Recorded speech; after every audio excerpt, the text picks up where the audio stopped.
اللہ تعالیٰ جب نعمت دیتا ہے تو کیا مقصد ہوتا ہے، اور جب کسی کو تنبیہ کرتا ہے تو اس کا کیا مقصد ہوتا ہے، اس سے صحیح راستہ اختیار کرنے کے بجائے تم بالکل غلط راستہ اختیار کر لیتے ہو۔ یہ کوئی اللہ بھی نے اس پر ٹوکا ہے، تتربع کیا ہے کہ یہ صحیح نہیں ہے، بلکہ تم یہ سمجھو کہ اگر تم پر کوئی گرفت ہوئی ہے تو خداوند تعالیٰ نے تمہاری غلطی پر گرفت کی ہے، سمجھ گیا آپ؟ اور اگر تمہارے اوپر اللہ تعالیٰ نے اپنا کوئی فضل کیا ہے تو وہ تم سے یہ چاہتا ہے کہ تم اپنی زندگی کو اس طریقے کی بناؤ اور اس طریقے کی گزارو، لیکن یہ سبق سیکھنے کے بجائے تم کا دوسری روش اختیار کرتے ہو کہ نام ہوتا ہے تو تم یتیموں کے حق ہڑپ کرتے ہو، سمجھ گیا آپ؟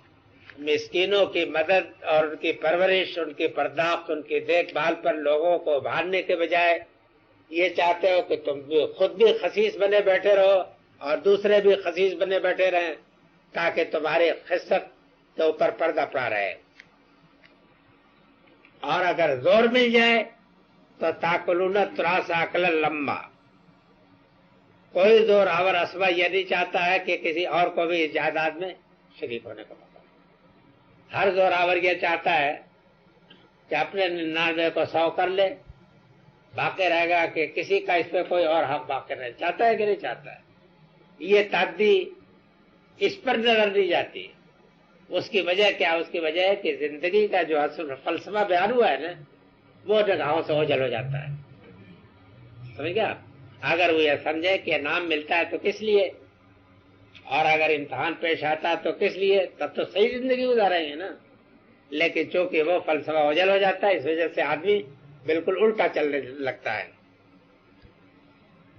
وَتُحِبُّونَ الْمَالَ حُبًّا جَمًّا، خدا جو مال دیتا ہے تو وہ تو امتحان کے لیے دیتا ہے، اس لیے تو نہیں دیتا کہ آپ اس کو معبود بنا کے بیٹھ جائیں، معبود تو خود ہی رہتا ہے نا۔ ہوتا یہ ہے کہ پھر اس کے بعد آپ مال کو معبود بنا لیتے ہیں، اس کے رسیا بن جاتے ہیں، جس راستے سے بھی طلب ہوتی ہے اسی کی طلب ہوتی ہے، اور ساری تدبیریں گھاتے اسی کے لیے کی جاتی ہیں، اس کے لیے تمام اخلاق پامال کر دیا جاتا ہے، سمجھ گئے آپ؟ اور یہ بات بھول جاتی ہے کہ جس خدا نے دیا تھا کس مقصد کے لیے دیا تھا، اور اس کا نافع ہونا یا زار ہونا تو در حقیقت منحصر ہے اس بات ہی کے اوپر نا کہ یہ سمجھا جائے کہ خدا نے کس لیے دیا تھا۔ اگر یہ سمجھ میں نہ آئے تب تو وہ وبالی بنا نا، ہلاکتی کا سبب بنا۔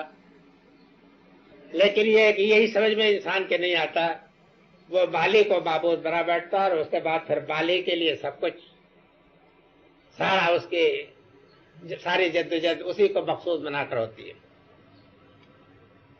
اس کے بعد آگاہ فرمایا کہ غلط کلا، یعنی تمہاری یہ روش بالکل غلط ہے، ہرگز نہیں۔ یاد رکھو کہ جبکہ اذا دکت الارض دکن دکا، جبکہ زمین کوٹ کر کے پاش پاش کر دی جائے گی۔ کیا ترجمہ کیا ہے؟ کوئی ترجمہ نہیں؟ بہرحال مطلب یہ ہے کہ یہ مضمون قرآن مجید میں جگہ جگہ ہے کہ دنیا کی جتنی بھی مثالیں جن چیزوں پر آپ فریفتہ ہوتے ہیں جس میں مال ظاہر ہوتا ہے،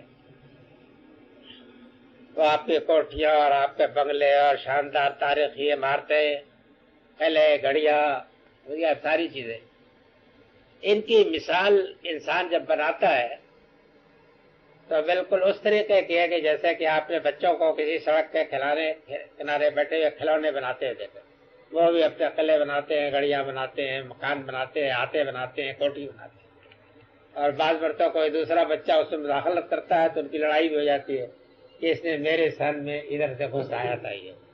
یہ واقعہ یہ ہے کہ اصل حقیقت کے لحاظ سے دنیا کا تمام کر و فر یہ بچوں کے کھلونے کیا، یہ میں اپنی طرف سے بات نہیں کہہ رہا ہوں۔ انما المثل الحیات الدنیا والی آیت میں بھی یہ بات ہے، سورہ کہف میں وضاحت کے ساتھ یہ بات بیان کی گئی ہے کہ یہ تمام چیزیں آپ کتنی شاندار بنائے، یہ تو شاندار آپ کے لحاظ سے ہے نا، آپ کی ہماری نگاہ کی یہ بات ہے۔ ایک چیوٹی اپنی نگاہ سے جس چیز کو دیکھتی ہوگی تو ظاہر ہے کہ اپنی نگاہ کے لحاظ سے اس کا دیکھنا ہو رہا ہے، آپ اپنی نگاہ دیکھیں گے تو اور اللہ میاں کا دیکھنا اور ہوتا ہے. آپ اپنی جامع مسجد کو دیکھتے ہیں تو فخر سے آپ کی ساری تاریخ آپ کے ذہن میں آ جاتی ہے کہ وہ ہمارے آبا اجداد ایسے شاندار عمارتیں بناتے تھے. لیکن واقعہ ہے کہ اللہ میاں کی نگاہوں میں کیا چیز ہے یہ؟ اللہ میاں نے جو ساری دنیا پیدا کی ہے تو یہ ساری دنیا کی ساری چیزیں یہ بہت ہی حقیر کھلونے ہیں. ایک دن اللہ میاں سب سفاچت کر دیں گے برابر. نہ آپ کی کوٹھی رہے گی، نہ کار رہے گا، نہ بنگلے رہیں گے، سمجھیے آپ، نہ تفریح گاہیں رہیں گی، نہ سیر گاہیں رہیں گی، نہ چمن، نہ وادی، نہ کوثار، سب نشیب افراز بالکل سپاٹ ہو جائے. ایک نفس تھا جو بتا دیے انفن وہ جا رب و قبل ملک و صفن صفا، اور تیرا خداوند بھی نمودار ہوگا، آئے گا کا مطلب نمودار ہوگا، اور فرشتے بھی سب بست، یعنی کائنات کا اصل حکمہ اپنے پورے جاہ جلال کے ساتھ، اپنے پورے قرر و فر کے ساتھ نمایا ہوگا. ظاہر ہے کہ کیوں آئے گا؟ اسی لیے آئے گا کہ اب فیصلہ فرمائے. کیوں؟ اس کی کہ دنیا اخلاقی اصولوں پر بنی تھی. یہ دنیا دارالامتحان تھا. اس میں اللہ میاں نے جس کو جو کچھ دیا تھا امتحان کے لیے دیا تھا، عیش کے لیے نہیں دیا تھا. کسی کے اور اس کے آبا اجداد کا کوئی حق نہیں تھا، اللہ تعالیٰ ہی کا دیا ہوا تھا، اور اس نے امتحان کے لیے دیا تھا تاکہ وہ فیصلہ فرمائے کہ کس نے اس کے حق کو پہچانا اور کس نے اس میں سرکشی کی. اب اس کے بعد انجام سامنے آئے گا، بجی یوم دن پہ جہنم یوم تک، اس دن لائی جائے گی جہنم، اور اس دن چیتے گا انسان. وہ انا لو ذکرہ، کہاں اب اس کے لیے چیتنے کا موقع ہوگا؟ تب وہ غور کرے کہ کیا کاہے کے لیے آئے تھے اور کیا کر چلے، کس لیے اللہ تعالیٰ نے دیا تھا اور ہم نے یہاں کیا بنایا. تو پوچھے تھے انا لو ذکرہ، یعنی وہ بعد از وقت سوچنے کا. ظاہر ہے کہ بعد از وقت جو تدبیر کی جاتی ہے تو مشتے کی بعد از جنگ یادات برکل خود باعزت، وہ گھوسا تو پھر اپنے منہ پر مارنا پڑتا ہے، اس کا تو کچھ فائدہ نہیں ہوتا. تو فرمایا کہ یوم عظیم یتذکر الانسان، اس دن انسان چیتے گا اس سارے فلسفے کو. ورنہ یہ واقعہ یہ ہے کہ اسی ایک سورہ کو اگر آپ اپنے سامنے رکھیں تو آپ کو معلوم ہو جائے صحیح طریقے پر کہ انسان ہماری زندگی کا فلسفہ یہ نہیں. سمجھا؟ یا تو ہم یہ سمجھ رہے ہیں کہ ان مسائل پر غور کرنے کی فضول ہے. اب زیادہ تر یہی میں دیکھ رہا ہوں، اب زیادہ تر یہی ہے کہ ان مسائل پر غور کرنا فضول ہے. کس نہ کشود، نہ کوئی شاہد بہ حکمت، نہ کسی سے کھلائے راز نہ کھلائے. بابر بیش کوش کہ عالم مشن، کھاؤ پیو خوش، eat and drink and be happy, چین سے گزارو. اور اگر کوئی استاد پیش آ گئی تو کوئی ہاں واہ کیا، سمجھا، کسی نے آ کے کچھ ہمدردی کر دی، کچھ آنسو پوچھ گئے، آپ پوچھے یا نہ پوچھے، بہرحال 2-4 دن ہائے وائے کر کے گزار دی. کسی عاقبت بینانہ فلسفے پر زندگی نہیں گزر رہی. سمجھا؟ ہم لوگ کپڑے وپڑے تو بہت اچھے پہنتے ہیں، لیکن اندر کیسے ہم بالکل کھوکھلے بغیر فلسفے کے زندگی گزار رہے ہیں. لیکن زندگی بغیر فلسفے کے گزارنے والے تو گدھا بھی بغیر فلسفے کے نہیں گزارتا. آخر اس کے لیے بھی تو ایک نظام بنا ہوا ہوتا ہے کہ نہیں؟ وہ اپنے نظام سے تو سرے منہ تجاوز نہیں کرتا. سمجھا؟ جو چیز کی اس کے مذہبی جبلی کے حرام ہے اس کو سونگتا بھی نہیں، اس کو تو نہیں سونگتا وہ، اس لیے کہ اس کی جبلت اس سے بات کرتی ہے. اب یہ ہے کہ ہماری شامتی آ جائے، اگر یہ سمجھے کہ ہمارے لیے کوئی فلسفہ نہیں، کوئی نظام زندگی نہیں، کوئی خدا نہیں. اللہ بھی تو کہتے ہیں کہ میں ہر وقت دیدبان میں بیٹھا ہوا دیکھ رہا ہوں، ہر وقت میری نظر سوئی پر ہے کہ کب کسی قوم کی سوئی اس کے انجام کے آخر اس پر پہنچی اور کب میں اس کا گلا دبوچ لوں. تو میں تو ہر وقت بیٹھا ہوں. تو کہہ رہا کہا ہے کہ نہیں کہا ہے، پر کہا کہ نہیں کہا. تو مطلب یہ ہے کہ اس وقت سوچنے سے پہلے کہ بجائے اب سوچ لو جس کو سوچ رہا، ورنہ بیکار ہوگا. یہ سمجھ رہے؟ فرمایا کہ وہ چیتے گا اور کہے گا یقول یا لیتنی قدمت لحیاتی، اے کاش کہ میں نے کچھ اپنی زندگی کے لیے کیا ہوتا. سنا آپ نے؟ کیا تو سب کچھ زندگی کے لیے. اسی زندگی کے لیے بینک بیلنس کے فکر میں محبت کے مال نے پاگل کیا کہ نہیں کیا؟ کوٹھی بنوائی، زمین بنوائی، کاریں خریدی، سمجھیے آپ، اور نہ جانے کو لائف انشورنس اور کیا کیا جو سارے جتن کیے اسی زندگی کے لیے کیے تھے. لیکن ہوگا کیا؟ کہے گا کہ یا لیتنی قدمت لحیاتی، میں نے اپنی زندگی کے لیے کچھ کیا. کیوں؟ اس کی وجہ ہے کہ جو کچھ یہاں کیا وہ تو یہاں ختم ہو گیا. وہاں کے لیے آپ نے کچھ کیا نہیں. اس کے لیے سوچ بچار کی ضرورت تھی اور زندگی کے اصل فلسفے کو سمجھنے کی ضرورت تھی کہ جو کچھ ملا ہے خدا کی طرف سے انعام ہے، اور وہ انعام اسی شکل میں قدر و قیمت رکھتا ہے کہ جب میں اس کے منشا کے مطابق استعمال کروں. اگر یہ نہیں ہے تو اس کے معنی یہ ہے کہ آپ نے سب کچھ برباد کیا، ساری زندگی خارج ہوئی.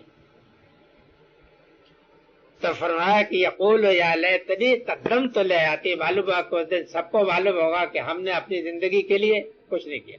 یہ ان لوگوں کو کہا جا رہا ہے کہ جنہوں نے اپنی زندگی کو معبود سمجھ کر کے سب کچھ کیا، کہ وہ یہ کہیں گے کہ افسوس ہم نے اپنی زندگی کے لیے کچھ نہیں کیا. اس لیے کہ حقیقت میں وہاں کے لیے تو انہوں نے کچھ نہیں کیا. اس کی وجہ ہے کہ ان کے ہاتھ زندگی یہیں تک تھی نا، مر گئے ختم. حالانکہ یہ زندگی کا صرف ایک حصہ ہے. زندگی تو ایک ازلی تو نہیں ہے، لیکن زندگی ابدی تو ہے نا. یہ تو آپ مانتے ہیں نا؟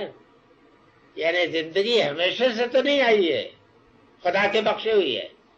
زندگی ازلی نہیں لیکن ابدی لازمن ہے. اب یا تو اس کو آپ ابدی نعمت بنائیں یا ابدی لعنت بنے گی. ابدی نعمت بنانے کے لیے تو جدوجہد کرنی پڑے گی. ابدی لعنت بننے کے لیے کسی جدوجہد کی ضرورت نہیں. انٹا غفیل پڑھ کے سو رہی ہے، زندگی گزارتے جائیے. یہ میری بات سمجھ رہے کہ نہیں پڑھے؟ زندگی ملی جو ہے یہ ابدی ہے، یعنی یہ ختم ہو جائے تو اس سے بڑھ کے کوئی نعمت نہیں. لیکن اس کے بعد ملک الموت کا کاروبار ختم ہو جائے گا، موت نہیں آنی ہے. یہ زندگی تو رہے گی. یہ تو آپ مریں گے، مرنے کے بعد پھر اٹھیں گے اور پھر اس کے بعد وہ ابدی زندگی ہوگی، خالدین فیہا ابدا والی. تو یہ زندگی تو ابدی ہے. اب ابدی بنانے کے لیے یہ ابدی لعنت بھی بن سکتی ہے اور ابدی نعمت بھی بن سکتی ہے. اگر آپ ابدی نعمت بنانا چاہتے ہیں تب تو اس فلسفے زندگی پر بنے گی، اور اگر ابدی لعنت بنانا ہے تو اس کے لیے کسی چیز کی ضرورت نہیں، آپ سے آپ بن جائے گی. یہ بات سمجھ میں آ گئی کہ نہیں آئے گی؟ میں چاہتا ہوں کہ اس کو سمجھ لیں. یہ قرآن سمجھانا چاہتا ہے. یہ لعنت تو آپ سے آپ بن جائے گی. نعمت بنانے کے لیے البتہ کھکھیڑ ہے. توضو بھی کرنا پڑے گا، نماز بھی پڑھنے کے بعد صبح کو اٹھنا بھی پڑے گا، مال کی زکات بھی دینی پڑے گی، حق اور باطل میں امتیاز بھی کرنا پڑے گا، جھوٹ اور سچ میں امتحان بھی کچھ کرنا پڑے گا، زبان پر بھی پہرا، آنکھ پر بھی پہرا، ناک پر بھی پہرا، ہر چیز پر پہرا بٹھانا پڑے گا. کھاتے وقت بھی سوچنا پڑے گا کہ یہ آپ کھا سکتے ہیں کہ نہیں کھا سکتے، پی سکتے ہیں کہ نہیں. ہے جو ہے اس کو سمجھو. حقائق کو فیس کرنے سے کام بنے گا. آپ حقائق کو فیس نہ کرنا چاہے تو یہ بے شک شاعرانہ زندگی گزر سکتی ہے.